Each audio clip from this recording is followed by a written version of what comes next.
Enterprise TV, a tradition of truth.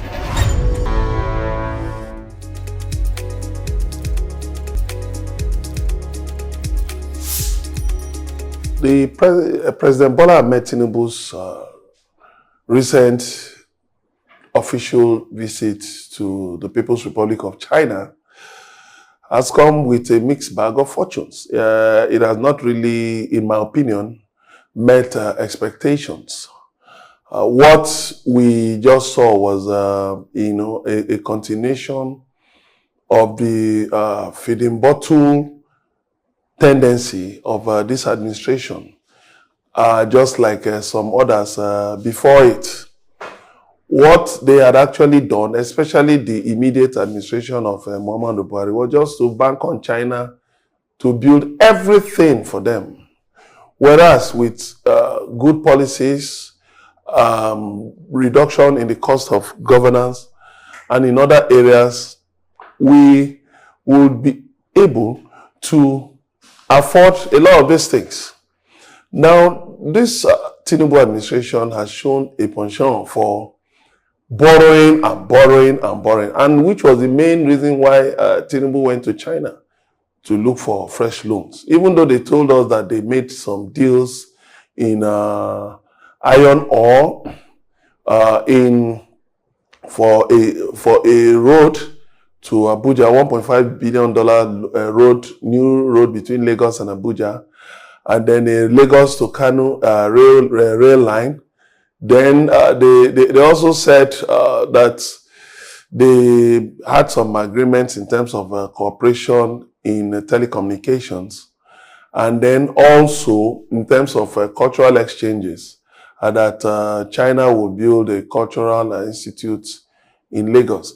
But you see, added, and other things. But you see, these are not the things we need right now.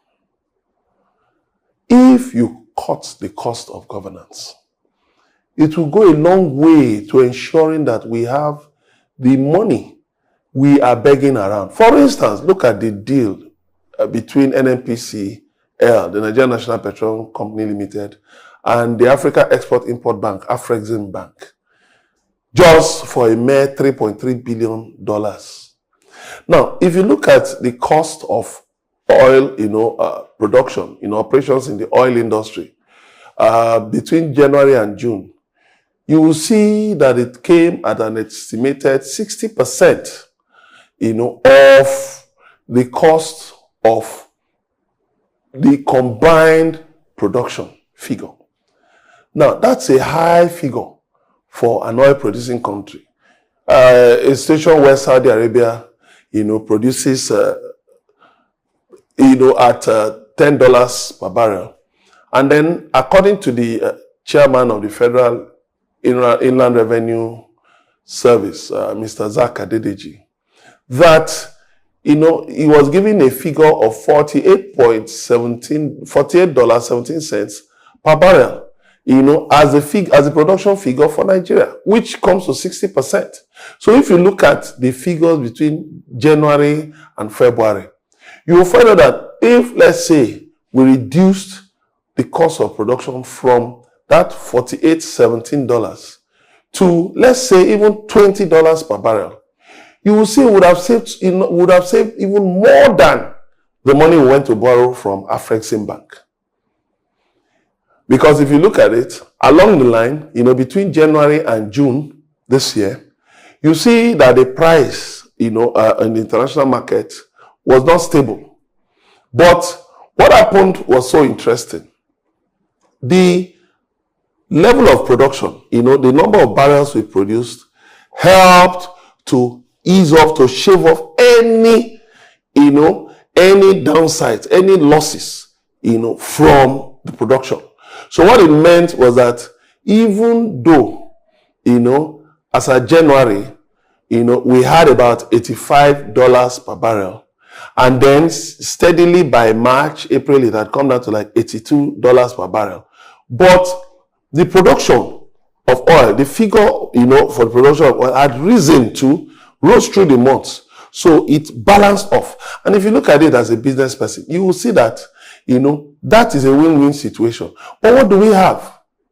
Out of NSC, between 1.2 million barrels per day and 1.7 million barrels per day said, that we are said to be producing. About 500,000 barrels per day have been mortgaged already to lenders, both foreign and local. Now we have a situation where out of that figure, take note that it is 60-40. Nigeria takes 60%. The oil majors, the joint venture partners take 40%. So what it does is that it comes down to about 900,000 barrels per day for the oil, 900,000 barrels per day. So for one side, and then the remaining, is what comes to the other side. Now, when Nigeria removes 500,000 barrels per day from 900,000 barrels that accrue to it per day, how many barrels are remaining? Just about 400,000 to 500,000 barrels per day. What can we do with that? So we just find out that, you see, if only, when we talk about reducing the cost of governance, it's not just about reducing the number of plates and spoons, and crockery in the presidential villa and Aso. It also comes down to the cost of operations, the cost of doing government business. Now, when we cut down on all those things, we will find out that there will be enough money to put into building roads, into building hospitals, schools, bridges, taking care of healthcare, and taking care of security and other things that will help this nation to grow. And the reduction in the cost of doing government business will also impact on our foreign exchange. Because what it means is that we will not have to keep borrowing.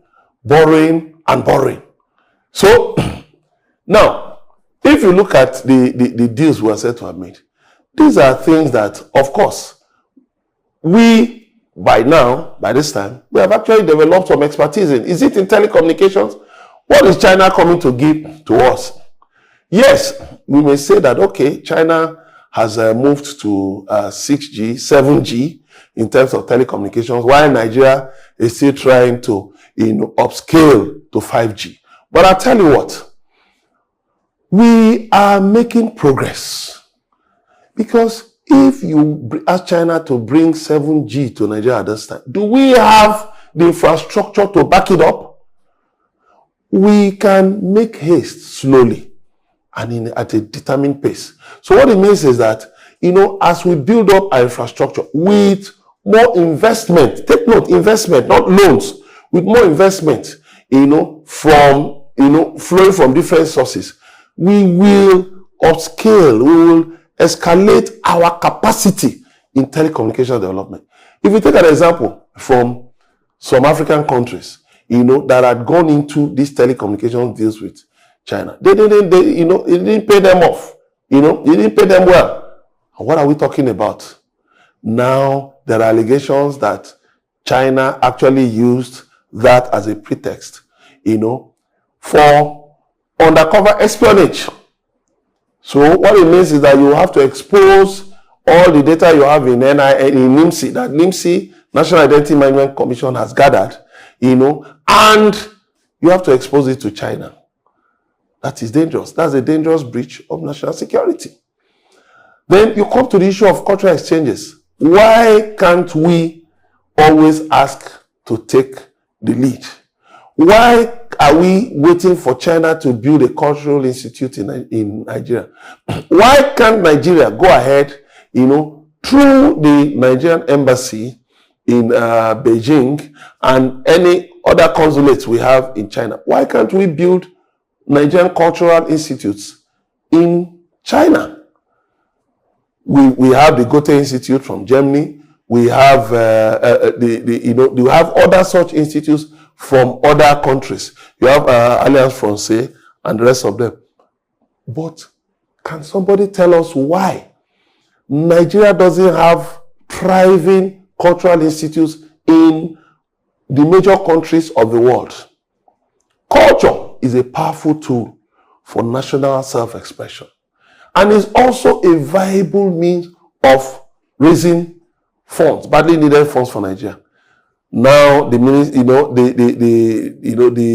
Hannatu Musawa, the Minister of Culture, has come out to say that Nigeria is trying to raise, some 100 billion dollars from culture, from marketing its culture.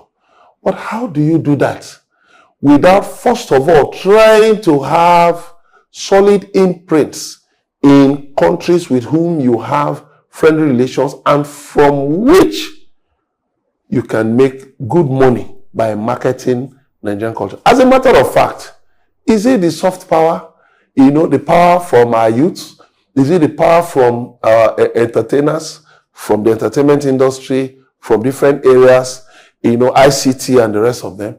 If we have Nigerian institutes in these countries, those institutes will galvanize the marketing of our soft power across the world. But what are we doing? We're waiting for China to come and build a China Institute in Nigeria.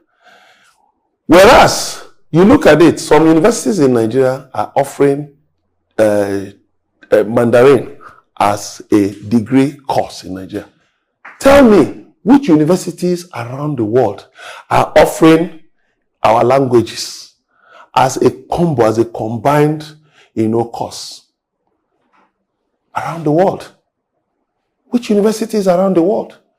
Now, these are the things that will also help us to balance the narrative about our nation around the world.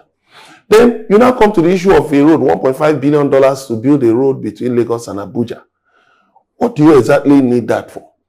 Why do you need that? Why do you need that? Or to build a railway from Lagos to Kano. Why do you need that? All you need to do is upscale. You cannot make good progress by constantly borrowing. I made that case very clearly. Now they're jubilating about having raised $900 million from domestic borrowing. But we find out one thing. Many companies are having a hard time getting funds from financial institutions in Nigeria because government borrowing is at an all-time high. And then you have domestic borrowing is higher than foreign borrowing. So it crowds out private investors, one. And then two, is also part of the reason for the high inflation. So when you are jubilating over that you raised $900 million, now let's look at it at 12% for 7 years. Government projects usually take a long time span, between 10 and 15 years. So what it means is that you'll be looking at the specter of refinancing that loan within a few years down the line. So it will do us good if we can realign our expectations so that we can cut down on borrowing and begin to repay those domestic loans, pay off contractors instead of taking on new projects. Let us first of all pay those contractors we are owing. Then all of these deals, we'll be signing MOUs with different countries. Tinubu went to Qatar, signed some MOUs, came back with some flowery promises. Up to today, we've not seen anything. He went to United Arab Emirates, signed MOUs, we've not seen anything. And other countries, went to Equatorial Guinea the other day, signed an MOU. Now went to China, signed an MOU. All these MOUs, one, we don't even have substantive ambassadors to the countries with whom we have bilateral and multilateral relationships. So who exactly is going to, onboard these MOUs to realization, to fruition? Now, that is where the problem is. So we love to put the cart before the horse. Let us tidy up our local issues and make sure that we are at a position where we don't have to borrow. Even if we have to, it should be at a reduced level. Let's do our best to make sure that the Naira overtakes the CFA and the CD within the shortest possible time, so that farmers will not have to be exporting their harvests, because it's more profitable for them to send them to neighboring countries than to Nigeria. Then, when we look at the entire China deal, I didn't see anything to make anybody happy. We are already owing China a lot of money. China built railways, China built power stations and all of that. Even so, at least one of the power stations, China dropped manuals in Mandarin language for us to operate. What we need to do, let us curb our appetite for borrowing. Let us curb our appetite for waste. Let us curb our appetite for wasteful expenditure. Let us curb our appetite for, subsidizing politicians, the fat cats in government, the fat cats in the National Assembly and in different places, and their friends, their any government in power, Ajib friends, so that we can get this country back on track. It's not rocket science. We can actually make this country work better, and by making it run efficiently, and so we will get there. But depending on China will not take us anywhere. The British colonial administration built railways for Nigeria, right, in the early 20th century. Today, we are banking on another foreign power to build railways for us. So where are we developing our capacity in? Is it capacity in politics? Is that what we put food on the tables of Nigerians? The answer is no. What we need is to look inwards and avoid the debt trap. Because if you look at it, some of these debts are actually tied to our oil production. So even if oil prices rise or fall, those lenders still get their quota of oil. And don't forget, in a barrel of crude, there are a lot of spin-offs, derivatives. And when they take these things abroad, they take from it, go and blend with other. First of all, they take our Bonny Light, which is sweet crude.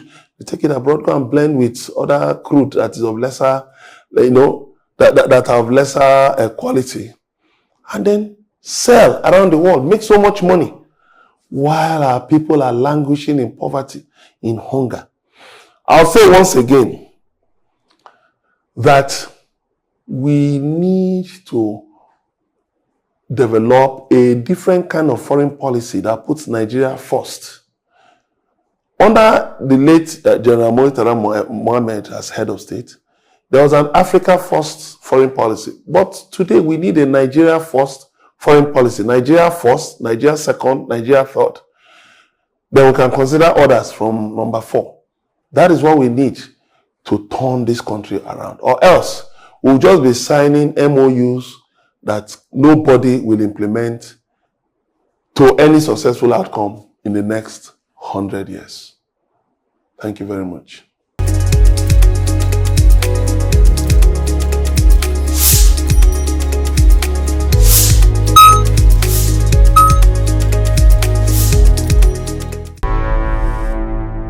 Enterprise TV, a tradition of truth.